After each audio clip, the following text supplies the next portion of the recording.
Olá, sejam bem-vindas e bem-vindos ao Hora Folk, o programa de notícias culturais do Folclore BR. Eu sou Anderson Alvaz, estou falando aqui diretamente de Juiz de Fora, Minas Gerais. Sou criador, ilustrador, criador do Folclore BR, organizador dessa baguncinha que a gente faz por aqui. Eu estou aqui com meus amigos folclóricos reunidos novamente para um bate-papo sobre as notícias culturais que tem rolado aí no universo da cultura pop, mas também em outros lugares. Então os assuntos sempre vão se entrelaçando aqui de uma maneira bastante curiosa e que vão para lugares que você jamais pode imaginar, porque a gente vai entrançando aqui a cultura do mundo inteiro, criando relações que é inexplicável, assim. O que a gente consegue fazer aqui é uma coisa que, quando eu tô editando, eu tô pensando, como é que a gente chegou aqui? Nossa Senhora.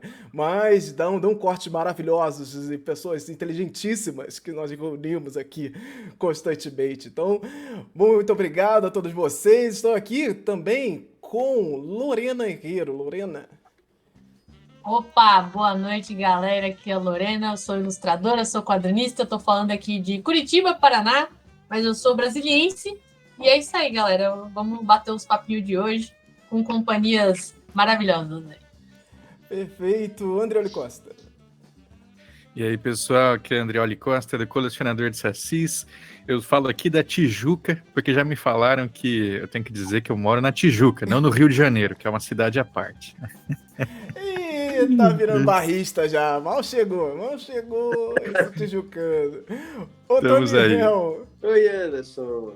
Bacana conversar aqui do norte do país, né? Do lado quente, que nunca o inverno chega. Estou falando de Belém do Pará, né? Welita. Sou Wellington Macedo, tô falando também direto de Belém do Pará, terra quente e de chuva. Obrigada mais uma vez pelo convite, é muito bom ser amiga folclórica. Vamos lá, minha gente. Vamos começar aqui o programa de hoje, que a gente vai falar de Pantera Negra 2, trazendo novos aspectos culturais aí ao mundo dos super-heróis. O dia do Saci, que caiu no mesmo dia do Jair ir embora. Então aí ficou tudo embaralhado, aí ficou tudo muito confuso nas redes sociais. O tema da redação do Enem. Tá rolando o Enem, rolou o Enem hoje, não sei se já acabou, inclusive, no dia dessa Eu gravação. passei agora, estava acabando já. É, o jogo com Jesus Cristo em primeira pessoa. Será que pode isso? Vai ter protesto? Vai ter problema na internet? Será? Então, esses assuntos Amém. E muito mais aí no programa de hoje. Vambora.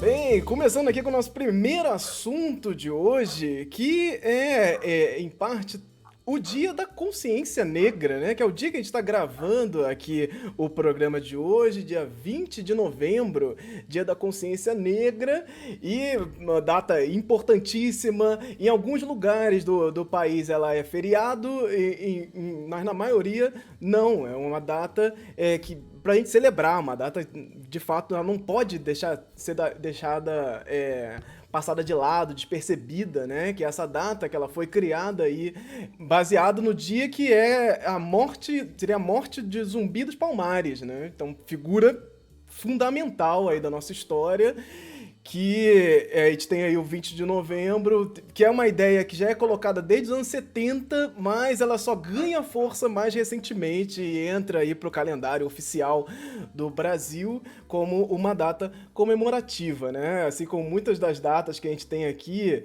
ela vem como um contraponto ao 13 de maio, né? Que é o dia da abolição da escravatura. Então ela vem com essa forma de protesto também, que é um dia que esse dia rapidinho ele tá ali e é um dia que vem cheio de problemas, né? Enaltecendo aí Princesa Isabel e um monte de questões que que são problemáticas na nossa sociedade até hoje, discutíveis pra caramba, e hoje é de fato esse dia pra gente celebrar e pensar mais sobre a cultura negra, e junto disso eu venho trazendo aqui o Pantera Negra, o Wakanda pra Sempre, o Pantera Negra 2 aí, o novo filme da Marvel, que dentro vem trazendo várias dessas discussões importantes sobre a cultura negra e nos impacta muito profundamente, né? O filme em 2018, na sua estreia, ele veio causando aí um alvoroço por trazer características principalmente visuais que ainda não eram vistas no cinema. Então isso vem com um vislumbre que era realmente algo difícil de se ver, né? Então eu lembro lá da questão com os cartazes, né? A galera tirando foto na frente dos cartazes, a galera negra tirando foto na frente dos cartazes do Pantera Negra, mostrando que, pô, aqui eu nunca vi uma coisa dessa acontecendo nesse nível de enaltecimento. Então eu lembro muito disso, e Pantera Negra é uma coisa que me marcou muito, ainda mais nesse ponto de vista de aspectos visuais, que não tinha como. Eu assisti o filme duas ou três vezes no cinema, fui assistir em IMAX, fiquei realmente alucinado, assim, porque era uma coisa que eu queria muito, muito assistir. E agora estamos aqui em outro momento da história, em outras situações, depois de passar uma pandemia, no qual o filme também foi prejudicado, né? Ele passou ali também sendo gravado no meio da pandemia da Covid-19, e agora estamos aqui para falar sobre ele. Pantera Negra, Wakanda pra Sempre. Vamos comentar um pouco dessa questão mais culturalmente, né? Não vamos entrar tanto na trama, porque acho que tem tanta questão cultural para ser comentada que a trama ela fica meio de lado, assim. Acho que é tranquilo a gente falar só das questões culturais. Então, se você não quer nenhum spoiler nem das questões culturais, de detalhes culturais, você vai dar uma puladinha aqui nesse bloco. Mas vamos falar desses aspectos que, dentro desse filme novo, também nós entramos ali com uma nova cultura, né? Você tem agora uma outra cidade que vem bem que ser esse contraponto do Pantera Negra, que é a cidade de... eu não anotei o nome da cidade. Alguém lembra o nome da cidade? Que é Talocan. Isso. Talocan, ela vem como um contraponto mesmo. É uma outra Wakanda, né? Que é meio colocada no filme como uma outra Wakanda, assim. Esse outro momento são duas nações que vão se encontrar ali dentro do filme e trazer várias questões políticas importantes. Essa nação, ela foi ressignificada dos quadrinhos, então é uma outra coisa, porque nos quadrinhos era Atlantis, né? Atlantis, a cidade perdida, que foi inundada e que tá em tudo que é história, né? Tudo que é história em quadrinho tem Atlantis até no Aquaman, né? Mas o personagem que introduz Talocan, né? Que introduz essa nova Atlantis aí do universo Marvel, ele é o Namor. O Namor, o príncipe submarino, quando ele foi apresentado lá em 1939, onde ele simplesmente, assim, tem umas coisas que são muito, muito loucas quando elas vêm, a ordem que vem dentro do universo da Marvel. O Namor, ele é um dos primeiros super-heróis da Marvel. Ele vem, inclusive, no lançamento da própria editora. 1939 é quando a Marvel surge. E aí surge o Namor, que é esse personagem aí, o mutante super-herói, vem no contexto de guerra também, então ele vem ali no meio do contexto de guerra mundial, de bomba atômica e tudo mais. Então ele vem nesses estudos atômicos ali, que surgem vários personagens de histórias em quadrinhos. E ele não tem nada a ver com a cultura que é colocada agora em Wakanda pra sempre, né? Que eles vão fazer aquela mistura clássica de Azteca, Maia, Inca, que é clássica já do cinema e das animações, que a gente faz essa mistureba ali e é isso. Vai representar ali as culturas da Mesoamérica. Então ele vem fazendo essa representação.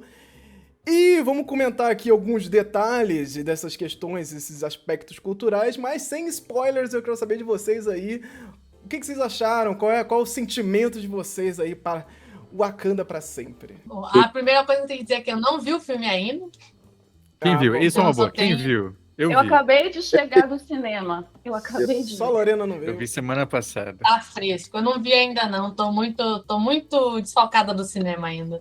Não, eu fui ver porque alguém, que eu não vou citar o nome, mas está entre nós, disse que ia spoilerizar geral. E aí, como eu fiquei com medo de receber spoilers, porque eu odeio Nossa. isso, Porque não é qualquer spoiler, a pessoa não vai spoilerizar assim, ela vai spoilerizar, aí ela vai me influenciar, eu vou ficar com aquele spoiler na cabeça, isso vai me prejudicar. Então eu falei, não, eu vou resolver minha vida logo, ver esse filme logo. Aí eu tive que fazer algumas coisas rápido, porque eu fiquei preocupada com o horário, mas eu consegui pegar um horário bom para poder vir correndo para fazer a live. Então eu acabei de assistir o filme. Mas fale aí, Andreoli, quero ouvir você, depois eu comento aí essa cultura, essa parte da cultura. Beleza, eu eu conhecia muito pouco do Namor dos quadrinhos, né? O que eu conhecia eu não gostava, eu sempre achei ele chato, assim, né? Nos arcos ali sei lá, de guerra civil e tudo mais, né? Que é quando eu comecei a ler Marvel com mais coerência, o que eu me lembro dele é basicamente ele com a tensão sexual com a Sue Storm, né? Que é a mulher do Senhor Fantástico, e ele sendo ali um anti-herói meio constante, né? Ele tem comportamentos mais agressivos, né? Ele é meio incontrolável, né? Isso nos quadrinhos. Então eu sabia muito pouco e foi por conta de pesquisa no Google que eu fui ver qual que era a origem do nome Namor, né? E aí, ao que parece, nos quadrinhos em versão de Roman, né? Porque a Atlântida, ali ela tinha, nos quadrinhos ela teria uma ligação com a Roma antiga, né? Aquela Atlântida, uma derivação, e a cidade ficou perdida e, enfim, ali surgiram os Atlantes. E no filme, eu já gosto muito quando eles têm esse desejo de reimaginar o personagem, inclusive uma origem para o nome dele, né? Que aí, bom, não vou dar o spoiler do que significa o nome, mas é muito legal e tem uma referência direta com língua, né? Com formas de se nomear, então, muito bacana. Por outro lado, você vê assim que é meio que uma tensão entre você querer fazer um fanservice para o quadrinho e você querer bancar essa nova origem, né? Porque lá tem uma frase do Namor dos quadrinhos, por exemplo, que é Imperium Rex, que é uma frase em latim que ele usa sempre para né? Tipo assim, todo o poder é o rei, né? Uma manifestação do seu poder, né? Do seu ego, e é uma frase em latim. E ele fala isso no filme, não faz o menor sentido ele falar Imperium Rex se ele tem toda uma origem latina, né? Os fãs de Namor adoraram essa fase. Os 5 fãs de Namor falaram... 5 fãs de Namor. E uma outra coisa que eu falo também para abrir espaço para vocês é que, para mim, né, o Namor, apesar de tudo, ele sofre muito mais das críticas do que se fez para o primeiro Pantera, que é você forçar no roteiro que o seu antagonista ele vire super vilão, né? Que é o que fizeram com o primo do Pantera. Como é que era o nome dele? Killmonger. Né? Killmonger. Não tinha motivo nenhum, né, para o Namor fazer o que ele faz. Inclusive, tem momento da Shuri e o Namor conversando pacificamente, do tipo assim, olha, acho que você não devia fazer isso por causa disso. E ele surta malucamente, né? Então assim, eles foram corajosos de fazer essa reimaginação, mas tiveram dificuldade de lidar com esse personagem sem precisar transformá-lo numa coisa caricata, um vilão caricato latino com seu bigodinho, né? Seu bigodinho sedutor. Não, eu acho que tem esse aspecto. Assim, primeiro, eu acho que eles não tiveram dificuldade, não, André. Olha, eu acho que foi uma escolha da direção, né? Esse é um dos problemas de filmes como Pantera Negra. Tanto o primeiro filme quanto o segundo filme tem aspectos importantes que simplesmente o roteiro caga para isso, porque ele precisa tornar aquilo num viés dualista, num viés de bem contra o mal, para que no final o herói tenha sua redenção. Isso me deixa cada vez mais aborrecida, porque não é possível que em pleno século XXI, ano 2000, ano da Copa, os roteiros para super-heróis, nós não estamos falando de um super-herói qualquer, nós estamos falando de Pantera Negra, que o Anderson introduziu muito bem nesse sentido da relevância cultural e da relevância que tem Pantera Negra nessa discussão de representatividade. Num dia como hoje, assim, eu fiquei depois pensando, caramba, eu estou assistindo esse filme no Dia da Consciência Negra.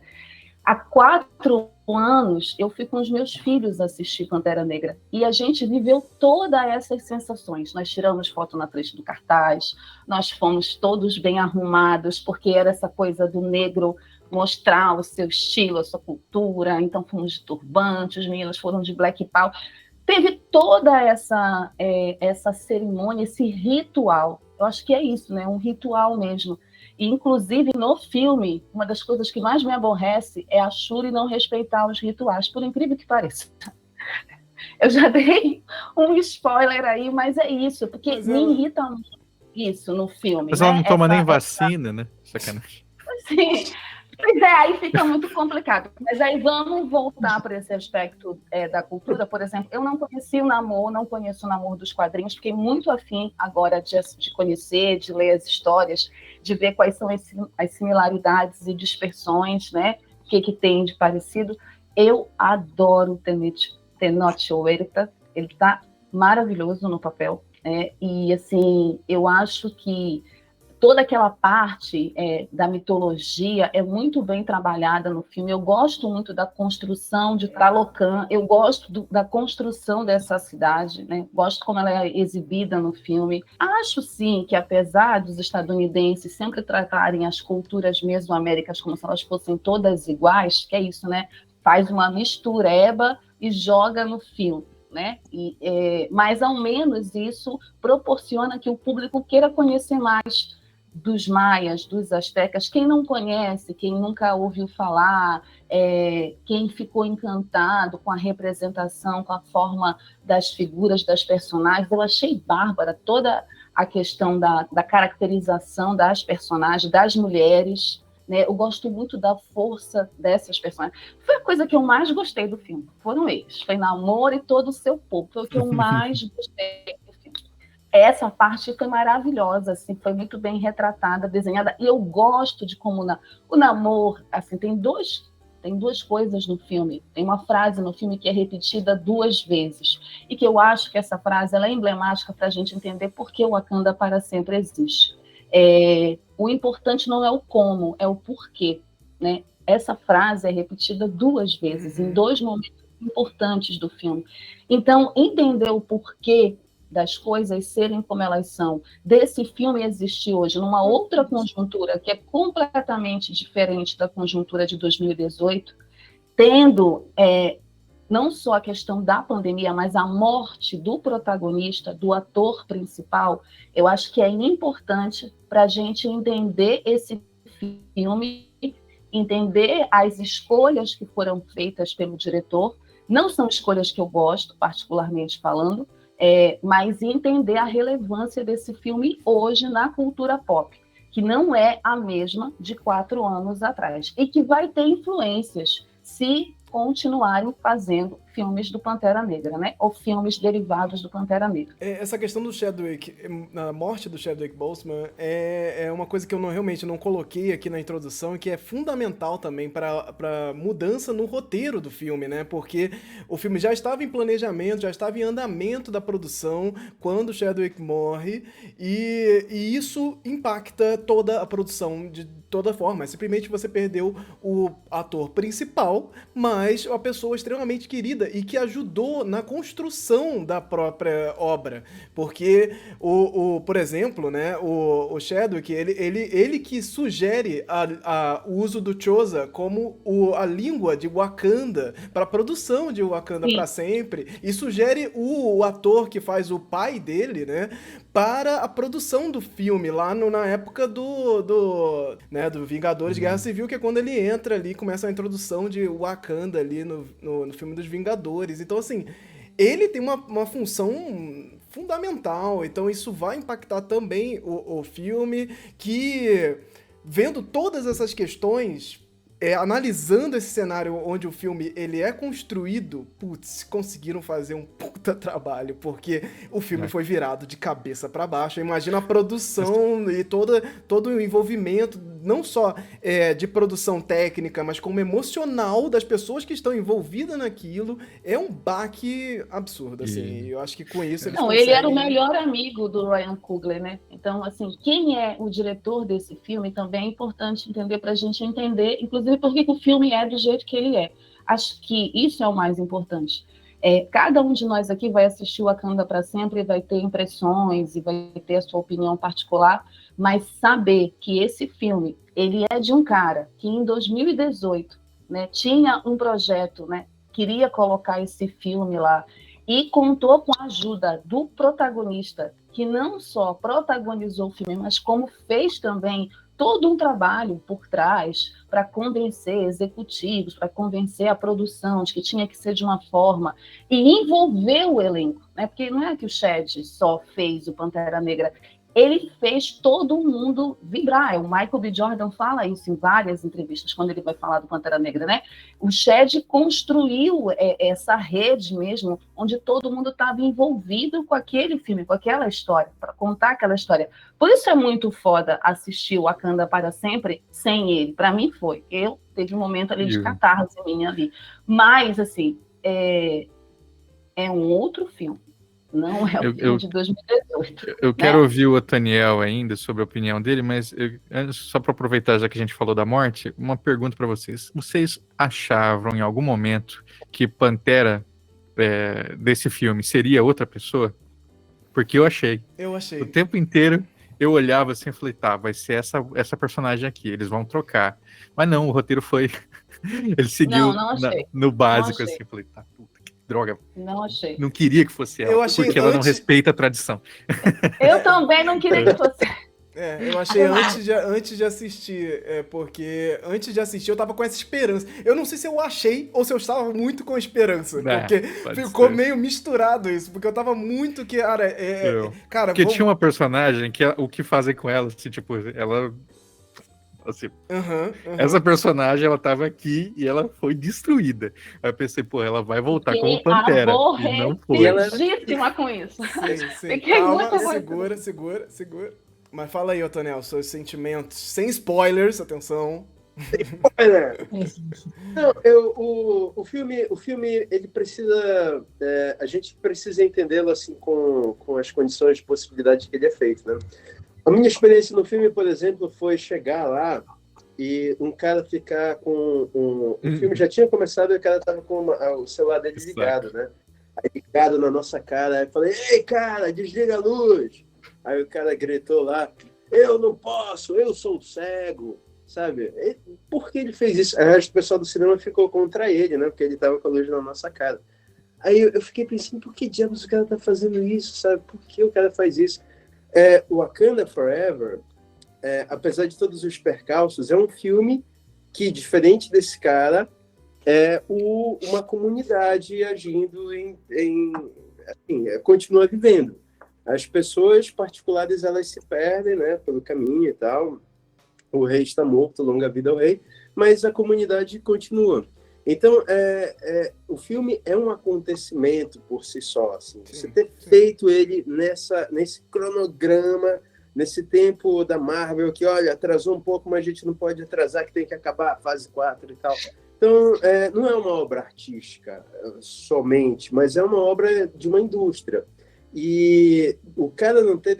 A equipe inteira, né, ter passado pelo luto, ao mesmo tempo que estava passando pela necessidade de produzir uma continuação de um dos maiores e mais influentes blockbusters da história do cinema, é uma grande porrada, assim. O Namor e toda essa ideia da Mesoamérica, ela já estava sendo contada desde o finalzinho do Pantera Negra, né? O Ryan Coogler, ele disse pro Bambambam lá, como é que é o nome do cara lá do Kevin Feige. Falou pro Kevin Feige, Kevin Feige, guarda o Namor, que eu quero fazer o Namor, quero usar o Namor.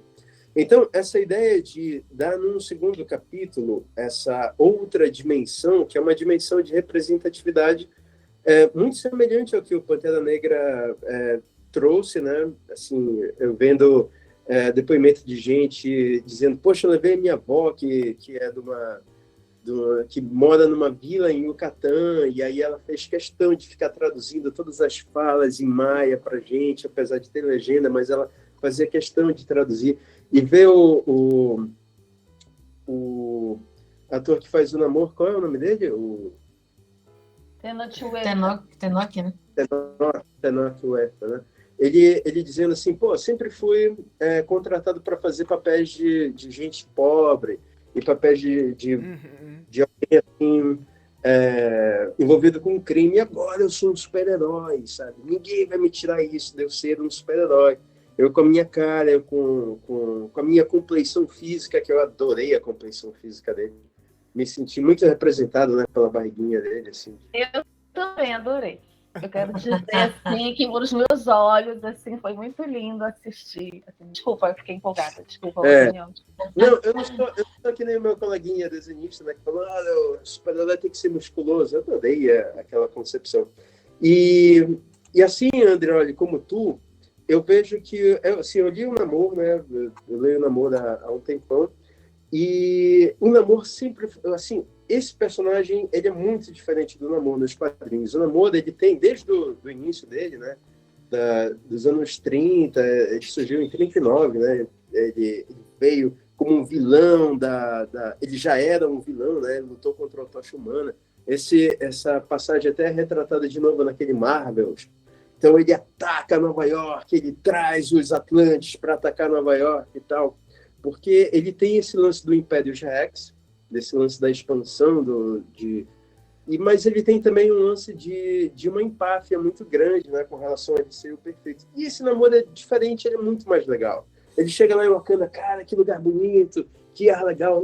Naquela primeira frase eu vi assim que não era o mesmo Namor. Para o bem, eu acho, assim, porque se ele viesse com uma empáfia, ele é assustador, né? Tem momentos que ele chega e tal, ele coloca, dá medo desse Namor. No começo dele. Eu achei ele risonhozinho demais. Eu falei, nossa, que bobão, né? Aí depois ele... acho que eles quiseram fazer o latino mais, tipo, menos rígido, assim, né? Isso. Foi uma tentativa mas eu não achei ele bobão, não. Eu acho que ele chega em Wakanda e ele dá essa risadinha, assim, ele fala, nossa, vocês aqui, vocês duas sozinhos. Que o Namor é muito mais imponente do que isso, assim, sabe? Ele é muito mais cheio de ego. E aí, assim, mas toda essa concepção, esse lance da explicação do nome Namor, né? Eu adorei, tendo uma relação latina e tal. Apesar de eu sempre ficar... foi uma coisa que eu estava conversando com o Anderson, eu sempre fiquei com essa questão, né? Pô, a fala do colonizador e tal, né? A língua do colonizador vem, aí tem esse lance do Império Rex, e o nome dele também ser a base, né? Ser o espanhol. Quero ir para esse aspecto aqui da cultura, né? Então a gente pode começar falando do próprio Pantera Negra, que vem com um impacto... não mesmo de 2018, porque já era uma cidade conhecida, então o impacto cultural de Wakanda dentro desse universo cinematográfico, ele dá uma aprofundada, eu acho que mostra um pouco das cidades melhor, dá uns detalhes, e o design é maravilhoso, porque tem algumas questões, um pequeno spoiler cultural aqui, que tem uma sequência de usar os tambores como artifício tecnológico, que aquilo ali me bateu, assim, bem demais, assim, funcionou porque a água porque é um tambor dentro da água, né? Isso eu achei curioso, assim. Deve ter algum lastro cultural, mas eu não reconheci.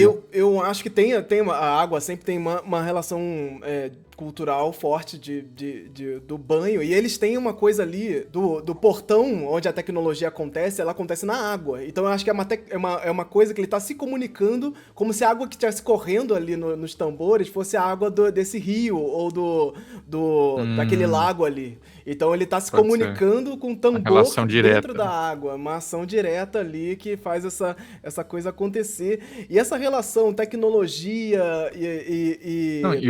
a inteligência artificial da Shuri. Isso, a inteligência artificial da Shuri, que, pô, é um griot, cara, griot esse conhecimento, né, africano. Então, porra, assim, esses impactos, assim, essas coisas de referências que usam dentro do filme, elas são muito boas, né? Tem um momento lá que tem a casa onde o Mandela nasceu, é uma referência dentro do cenário. Então, eles vão fazendo... Onde eles podem referenciar a história africana e da diáspora, ela está sendo feita. Tem lá o momento que é em outro país, e esse país tem toda uma referência com a revolução que acontece e tal. Então, isso é muito legal. Os impactos, as questões culturais que estão envolvidas ali em volta de Wakanda, o que eles puderam colocar de referência e de questões diretas ali a uma revolução negra que aconteceu de escravizados em algum lugar, ela está ali, com certeza. Os maiores pensadores e revolucionários estão ali referenciados. Isso é fantástico. E é mais fantástico ainda por ser um filme de super-herói dentro do universo da Marvel, que é uma bagunça, né, cara? Acho que o maior defeito do Pantera Negra, pra mim, é ele ser um filme da Marvel. Só, Também porque acho. assim, Eu concordo contigo. é inacreditável. Todos os pontos negativos são envolvidos com essa questão de ter que atender as demandas da Marvel, da Disney, desse universo cinematográfico, que tem que ter tal coisa, tem que ter personagens que não fazem a menor diferença no filme. Nossa, Gente. aquela cientista ali, pelo amor de Deus, Pelo hein? amor de Deus. Pelo amor de Deus. Tem vários personagens. E o design da roupa, horrível. A roupa lá, né, Eu acho que era uma coisa meio Homem inicial, de Ferro né? 2. Feio, horrível. E a roupa lá da Parece também um horrorosa. anime genérico. Parece, sei lá. Então, Muito assim, feio. essa questão da Marvel, eu acho é o que pega mais, assim. Nessa questão do filme como um impacto. Ele poderia ir muito. Imagina o Pantera Negra sem a Marvel. Imagina o Pantera Negra andando solo. Assim, pega a galera toda que deu a ideia lá no filme, pega todo mundo e bota num filme estilo Pantera Negra sozinho, sem ninguém pra trás dele. Vamos fazer aqui uma nova franquia. Pega essa galera toda e faz uma nova franquia. Porra, outro rolê. É que nem aquela história, né, do Tudo em Todo Lugar ao Mesmo Tempo, que é o roteiro jogado fora de Multiverso da Loucura. É tipo assim, pega o roteiro aqui de Multiverso da É Loucura, verdade ou é brincadeira? transforma em outra coisa. Eu não verifiquei, eu só vi o pessoal falando sobre isso, mas tipo, muita gente fala isso. Eu também vi as pessoas falarem. E assim, eu sinceramente eu não duvido. A 24 ela é meio doidinha, eu acho que eu acreditaria, né, neles fazerem isso. Assim.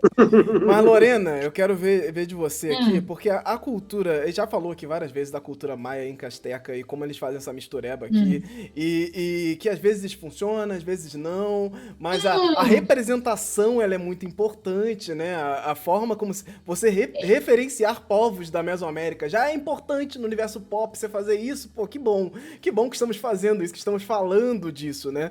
Mas aí eles trazem lá o Kukulkan, a serpente emplumada. Esse personagem aí que também é conhecido da galera aí como... Cuidado com a pronúncia. A pronúncia ela é complicada, né? A serpente emplumada também que é conhecida aí como Quetzalcoatl, nosso parceiro aí, o Quetzalcoatl. que tá ali na Mesoamérica, mas, pô... São tantos intrincamentos que é difícil falar de Mesoamérica. Lorena, vocês que sabem um pouco melhor aí do que eu, porque eu não sei nada. Assim, a serpente emplumada, ela é um tiro muito certo, porque ela é uma figura que vai atravessar ali os povos da América Central ela tem muita presença ali. Desde muito tempo antes dos maias e dos astecas, atravessa os dois e ela segue também em outros tipos de grupos. Então, assim, é muito tranquilo você utilizar essa nesse tipo de generalização, porque não vai ter erro. Ela é uma figura geral, assim, para todos os povos. E eu não sei como é que era as narrativas da serpente emplumada em outros povos, mas para os astecas também é muito fácil de aplicar nesse tipo de sentido na posição do Namor, a posição que parece o Namor ter, que ele tem uma ligação muito profunda com a humanidade. Ele é uma figura que é um tipo de graças a ele a humanidade existe. Então, assim, a ligação dele com os seres humanos, com as pessoas, é muito grande. Então, é também uma coisa muito fácil de você jogar e que vai fazer sentido. Agora, de resto, né, gente, o que me parece aqui do que eu vi, não assisti o filme novamente, mas a gente consegue ver ali a estética e algumas já das ideias centrais ali. você vê que é aquela baguncinha genérica de povos mesoamericanos, que às vezes sobra até para os incas ali na América do Sul, aqui na América do Sul. Não sei como é que fica no filme, mas sempre tem esse bololô. E eu acho isso, numa produção como Pantera Negra, meio triste, porque primeiro que eu acho que, no geral, a gente já era para ter superado isso, galera. A gente já discute essa questão da Mesoamérica há um tempão. A gente teve ali um monte de produções ali que fizeram mais sucesso que o pessoal já tinha criticado. O México e principalmente o México, né, ali dos países da América Central, estão tendo uma ascensão de presença econômica, seja como consumidores ou culturalmente, já está aparecendo mais. Então, eu acho que já dava tempo de ter uma atenção a isso no geral, mas o que me pega é que a gente vê no primeiro Pantera Negra como eles fazem questão de identificar diferentes grupos da África e estabelecer eles como grupos separados, que fazem ali parte de uma aliança com o Wakanda, mas eles são grupos diferentes. E aí você vai lá e vai fazer o Kukulkan e vai botar, que é o nome da serpente emplumada para os maias, vai colocar ali eles falando maia, beleza, mas aí você vai botar o capacete dele, que é inspirado na iconografia da serpente em Teotihuacan, que é um povo anterior aos maias. Aí você vai lá e pega uns aspectos dos astecas e vai botar o nome de Talocan em referência a Tlalocan, que é um nome asteca. E aí você junta tudo ali, caramba, numa bagunçona, que os caras estão falando maia, mas o nome da cidade é asteca, e o negócio ali vai ser... A iconografia de Teotihuacan até dá para você passar, porque a cidade lá, que é uma cidade que tem o sítio arqueológico, acho que é o maior que tem lá no México, a gente sabe que é uma cidade que foi referência para os povos seguintes, né? Então você poderia dar uma desculpa de que eles usaram reciclaram a iconografia, papapá.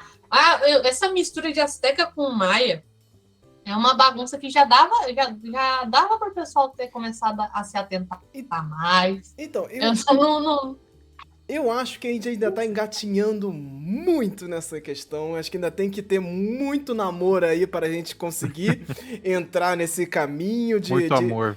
Muito amor.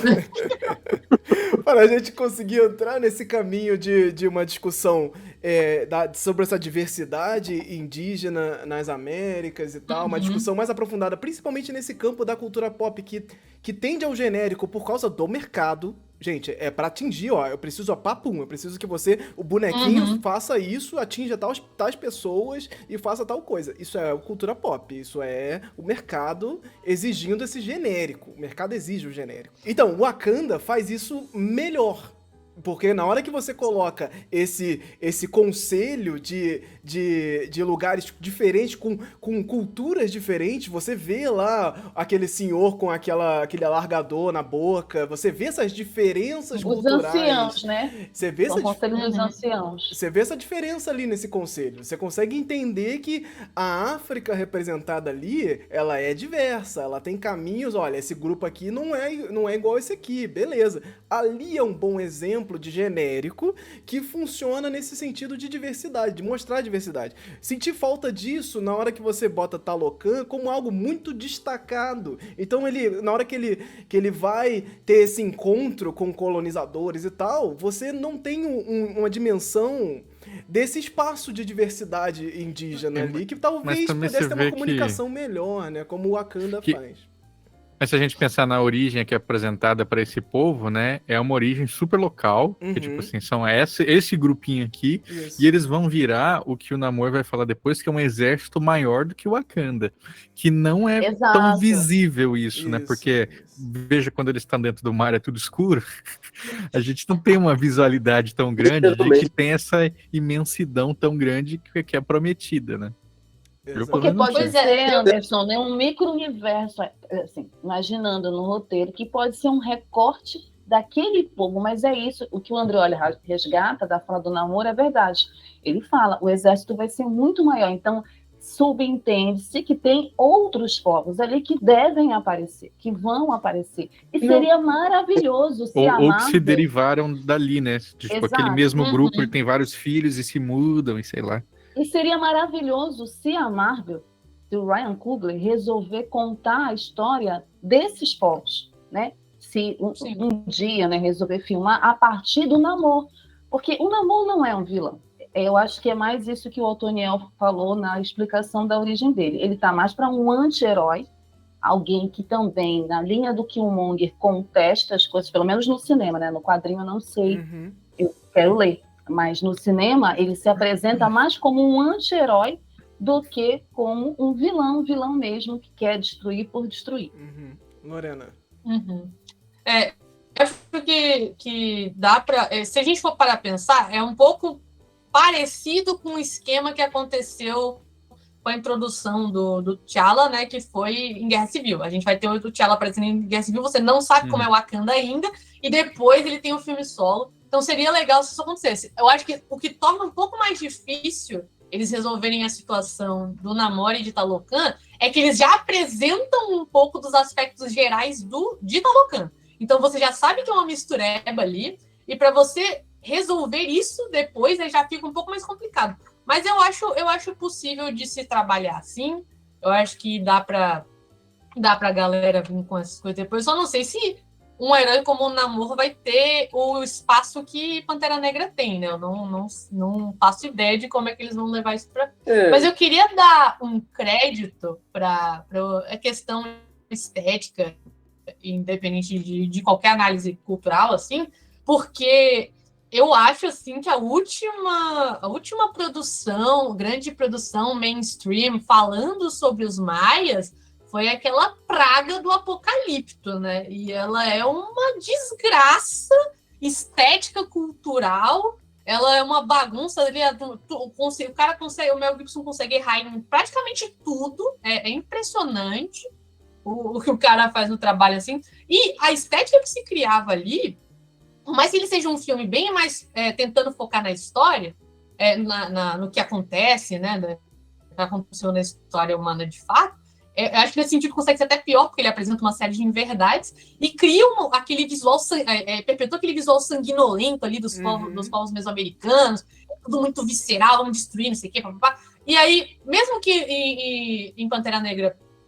Wakanda para sempre já seja fantasia, totalmente imaginado, criar um visual mais positivo para povos que não eram intrinsecamente maus, porque isso não faz o menor sentido, é muito positivo. Eu acho que tem como você ver isso de uma ótica positiva, você trazer as pessoas já colocando elas num aspecto mais bonito. Acho que beleza é uma coisa que a gente tem que levar em consideração. Apocalipse é tudo muito, muito, muito esquisito, os caras tem umas caras muito brutal, assim, e a gente já vai pôr o Namor aqui, com todo respeito, mas é muito lindo, e vai botar ele é muito bonito, a estética dos soldados é muito bonita, toda a questão de coisas emplumadas, que lá no Apocalipse era tipo, vamos botar uns ossos aqui, porque a gente é muito bárbaro, não sei o quê, e não, eles estão colocando as plumas, capacete dourado, eles usavam o ouro pra caramba, o ouro, a jade ali, que ele vai usar nos enfeites dele, traz uma estética bonita, mas fica tipo essa visão mais legal, e querendo ou não, tanto no caso, eu imagino que seja um caso parecido com o primeiro Pantera Negra, o Killmonger é o vilão, mas aí todo mundo sai do filme, tipo, muito bravo esse Killmonger, massa demais, esse cara certíssimo ali quando ele mata a mulher envenenada. O pessoal passa um panão pro Killmonger ali, entende as motivações dele, a gente entende, fica muito aquilo de, ele é um vilão só porque ele, tipo, foi um pouco além do que a gente considerava correto, mas todo mundo adora ele. Então eu consigo ver você vendo ele com uma ótica mais tranquila. Não, independente de qualquer coisa, eu acho que dá para ter uma ótica mais tranquila. E aí, dependendo de como eles vão fazer depois, dá para trazer uma coisa assim, que independente de qualquer coisa, eu já acho mais positivo do que a perspectiva que a gente tinha dos povos mesoamericanos antes. E não tem, eu acho, pela reação de todos vocês, eu acho que não tem o que o filme faça que torne negativo a visão de Talocan no geral. Eu acho que esse ponto a gente tem que dar crédito, porque tá muito bonito as coisas, o ator tá ótimo, e eu acho isso um ponto positivo, não tem o que falar além disso. Horrível só o design da roupa das guerreiras lá, como é que chama? Não sei o que, não sei o que, noturnos. Meia-noite, né? Anjo da meia-noite, anjo da noite. Anjos da Noite. Nossa, olha até o nome, é horrível. Mas aquilo ali tá igualzinho Nem quadrinho. Alcoia gostou. Aquilo ali Mas, tá igualzinho quadrinho. Igualzinho. Assim. O quadrinho o desenhista fez baseado no Predador, aquele negócio. É. Mentira, sério? Que horror. É que as tranças robô, né? Parece o Cyrax. É. Muito feio, gente. É Eu o fiquei muito- momento que você não deveria referenciar o quadrinho e você referencia igualzinho. É igualzinho. Eu não sabia os que quadrinhos. tinha isso no quadrinho, não. Muito É Eu feio. também não tá louco. sabia. Eu não Eles sabia. mudam as personagens ali, mas é igualzinho no quadrinho e é aquele momento que você perdeu a oportunidade de inventar uma parada legal ali, diferente, ou repensar mesmo, gente. Esse é o momento, né? A adaptação, ela tem esse direito de repensar as coisas, você já tá repensando o namoro inteiro, sabe? Você repensar uma vestimenta ali, que mesmo que a aparição dessa vestimenta seja uau para quem leu e tal, pô, você mudar elementos ali não ia piorar a questão, sabe? Ela já não é uma coisa assim tão interessante. Vamos aqui, a gente tem esses movimentos culturais, então a gente tem esse embate, debates políticos muito legais, assim. Então, isso pra uma coisa de universo da Marvel é muito legal. Ao mesmo tempo que as pessoas curtem os vilões, né? Tem essa coisa, universo pop, né? As pessoas curtem tipo Thanos.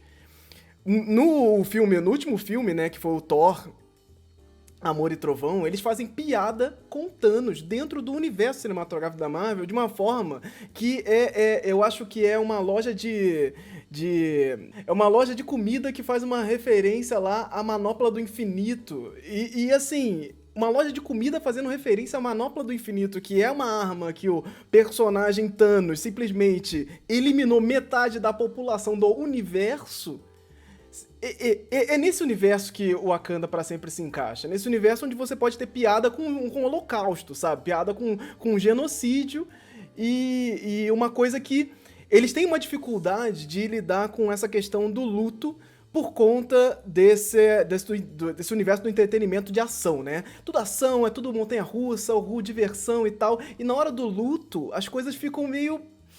Como é que eu saio daqui, né? Pô, agora eu tenho que entrar na montanha-russa de novo e tal. E como é que eu vou fazer Fazer uma isso? piadinha e bora. Então, dentro desse universo, eu acho que o Wakanda pra sempre funciona muitíssimo bem. Eu não tava com a mesma animação para que assistir o primeiro, porque eu tava com esses medos de universo Marvel, agora é uma continuação, vão ter outras demandas, outras questões, mas eles resolvem isso belíssimamente, assim.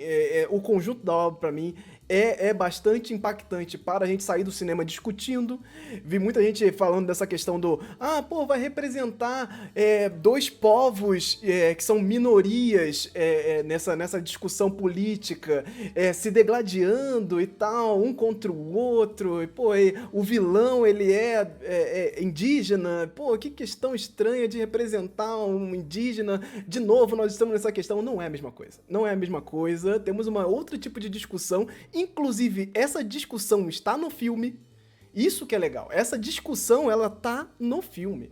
E isso tá colocado em palavras lá. Essa discussão de você botar ali os latinos dentro da posição que eles estão, essa discussão, ela tá no filme. E isso eu acho que faz o filme realmente ter o seu destaque e valer a pena ser talvez a melhor coisa da Marvel aí nos últimos tempos, que tá cambaleando ali, tentando encontrar um novo público com essa questão do streaming, né? Mas tem exceção de uma personagem nova ali, que é essa Iron Heart, que tenta substituir o Homem de Ferro ali nos quadrinhos, e ela vai ter uma série própria, então ela tem que ter uma introdução em algum lugar, então ela entra ali no Wakanda pra sempre, com essa introdução ali mais ou menos.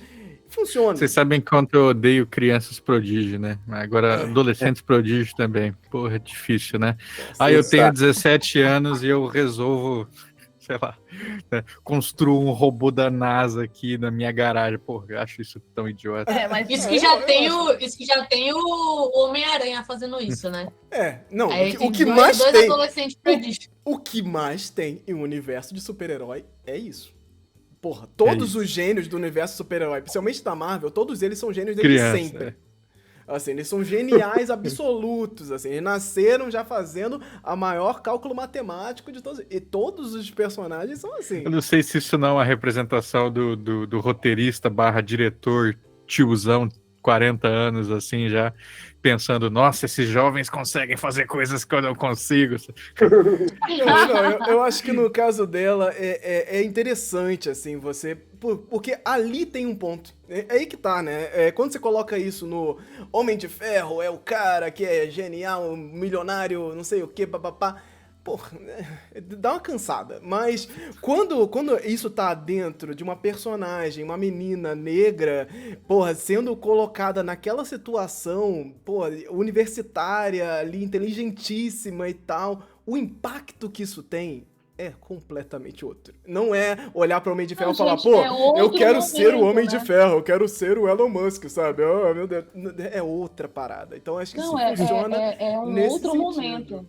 É um outro momento, é o que o Anderson fala. Pantera Negra, se não fosse da Marvel, ele seria um puta filme com muito mais condições de fazer discussões políticas mais profundas, porque ele fica no limite. Uhum. Essa que é a questão. É o que Mas dá, ele né? suscita as discussões, é o que dá, claro. são as condições de possibilidades, é o que a indústria deixa a gente fazer. Então a gente vai colocando uma coisa ali, uma coisa ali.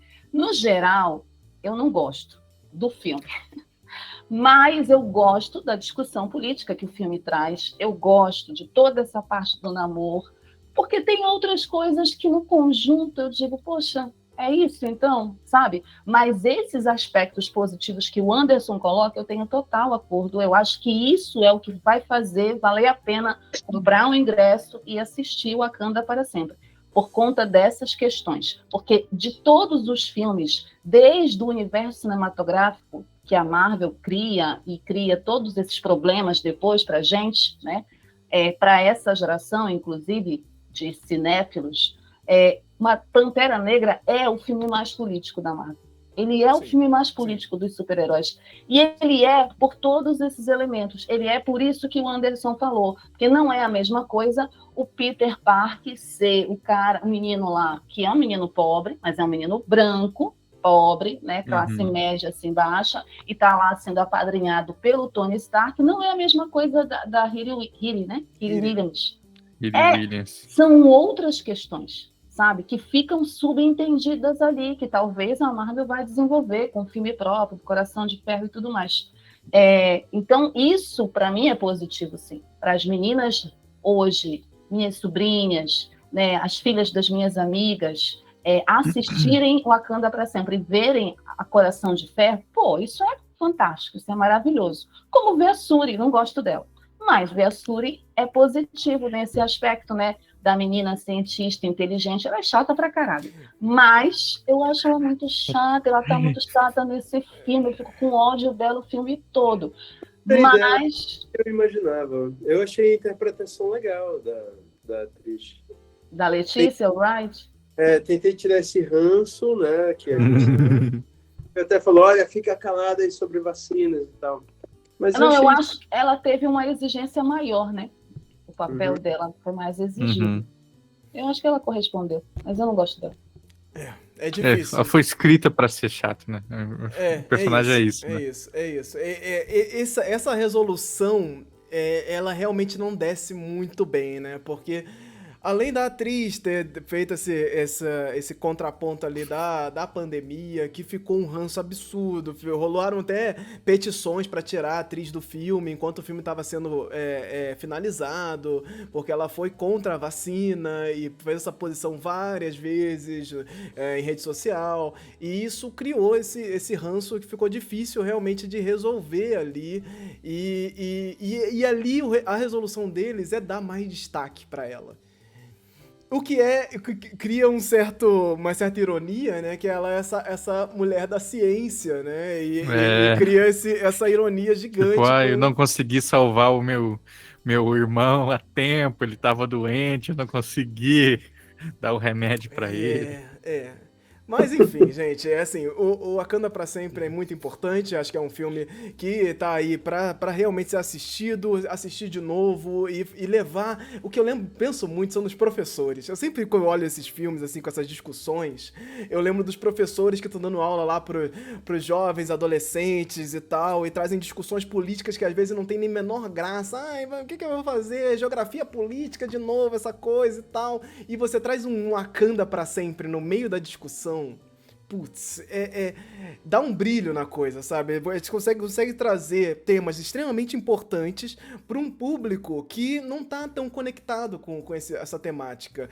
E hoje em dia, com a internet, você vê mais isso. Mas ainda não estamos lá, gente. Não deixa a internet tomar conta da sua cabeça achando que os jovens aí estão super politizados, porque não é bem por aí que a gente tá caminhando, né? Mas esse filme, ele vem como uma ferramenta. Mais uma ferramenta. Mais uma coisa que você vai poder usar como exemplo. Pô, lembra lá no Wakanda pra Sempre? Quando acontece aquilo? Esse momento histórico que tá acontecendo agora tem tudo a ver com aquele filme. Olha lá, os latinos ali, esses conflitos e essa questão do mundo tá invadindo e querendo aqueles bens minerais da região e tal, maltratando ali o solo, fazendo mal à natureza. Essas questões são muito importantes e a profundidade delas depende justamente do solo onde ela tá. Marvel, Disney e todas essas demandas que essa produção precisa fazer. Olhando tudo isso, Pantera Negra pra Sempre, pra mim, funciona muito bem. Eles conseguem resolver. Eu olho e saio desse filme assim, chorando pelos produtores, falando assim, putz, teve gente ali que sangrou. Teve gente que sangrou. A Hannah Batchelor, que é a designer de produção que ganhou o Oscar, inclusive em 2019, pelo Pantera Negra, ela tá postando no Twitter lá as referências e as coisas que ela tentou encaixar ali de todas as formas, nos detalhes ali da produção, do cenário, da vestimenta dos personagens, e ver esse envolvimento é muito interessante, e ver essa galera trabalhando é muito, muito legal, e o que tá sendo produzido ali, junto de Pantera Negra, é sim uma produção que vai brilhar daqui pra frente. E é isso que eu quero ver. Eu quero ver a Hannah em outro filme, eu quero ver o Ryan Coogler em outro filme, trazendo toda essa pegada que eles aprenderam do afrofuturismo e que eles jogaram e misturaram ali com uma série de referências que a gente viu aí nos últimos anos. Essa mistura, esse aprendizado que eu quero ver em outros filmes, em outras produções, fora de Disney, em produções que tenham outros tipos de investimento. Encaixando aqui muito rapidamente, a gente viu lá a Mulher Rei, recentemente aí, que é inclusive um filme baseado em fatos históricos que inspiram as personagens guerreiras de Wakanda, né? Então, em Mulher Rei, você tem um outro ponto. E é o ponto que todo mundo que assistiu Wakanda pra Sempre tinha que estar lotando Mulher Rei também, sabe? Porque é ali que a coisa é o ponto fora da curva, ali que a coisa começa a mudar, começa a ser pensada fora do universo cinematográfico, que a pessoa já vai assistir. Saiu uma pesquisa, não sei qual foi o blog que fez, falando que 80% das pessoas que assistem, 80% ou 90% das pessoas que assistem, fãs da Marvel, de conteúdo cinematográfico da Marvel, assiste qualquer coisa que a Marvel lançar. Não, aí eu não acredito. Cara, isso é fã. Não é, talvez, entre nós aqui, não tem um fã da Marvel. Um fã da Marvel é uma outra. Acho que o Toniel deve ser o maior de nós aqui. Com certeza. O fã da Marvel vai causar um fenômeno que daqui a alguns anos a gente vai perceber, que é a criança que nunca assistiu outra coisa na infância a não ser Marvel. Meu Deus, que desenho da Marvel, série da Marvel, filme da Marvel, quadrinho da Marvel, ele não consome outra coisa. Chegou um momento da vida que... Nós consumimos durante muito tempo a Disney, né? Nós e agora continua Disney. Continua sendo a Disney, só que super-herói. Exato. Agora a gente tem um universo mais fechado, né? Você pode consumir só a Disney e pronto.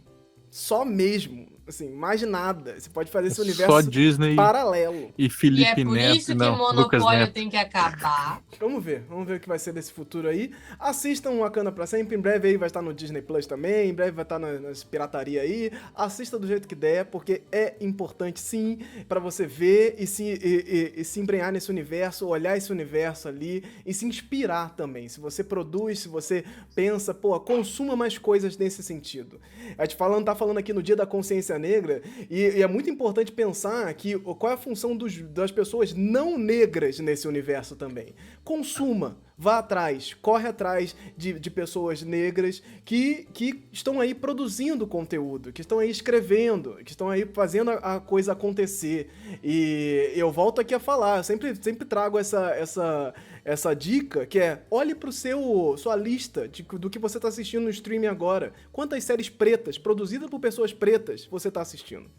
Pensa aí, bota aí, pelo menos uma, porque eu sei que não tem quase nenhuma, mas bota uma aí, pra você ver o que acontece. Acho legal também, né, todos esses conceitos que você vai ouvindo nas obras que você consome, tenta entender e vai atrás de qual que é a origem deles, né, qual que é o lastro. Porque por exemplo, Griot, que a gente mencionou aqui, da inteligência artificial da Shuri. Eu me lembro de um curso de contação de histórias que eu fiz e eu tinha 2 colegas que eram moçambicanos, né? Super legal. E aí o professor, ele começou a falar diretamente para eles, né, falando assim, porque a atuação dos griots é muito importante, né, para a cultura africana, não sei o que, e apontava para eles e comentava sobre os griots, até que um levantou a mão e falou, o que é griot? Porque o lastro griot, se não me engano, é Yorubá, né? E ali era uma outra cultura. Então eles não tinham essa referência. Né? Então, assim, da onde que vem isso? Né? Tenta não homogeneizar tudo como a cultura pop faz. A gente pode pegar essa homogeneização e tentar ir atrás. Perfeito. Chegamos ao fim deste bloco do Hora Folk, o programa de notícias culturais do Folclore BR. A edição do programa é sempre dividida em 2 grandes blocos, então dá uma olhadinha aí pra ver se você não perdeu alguma coisa. Não deixe de seguir o Folclore BR pelas redes sociais, é só buscar Folclore BR tudo junto que você vai encontrar lá. Na dúvida, você pode ir em folclorebr.com/links, que você vai encontrar tudo que é link lá pra seguir e compartilhar aí pelas redes sociais.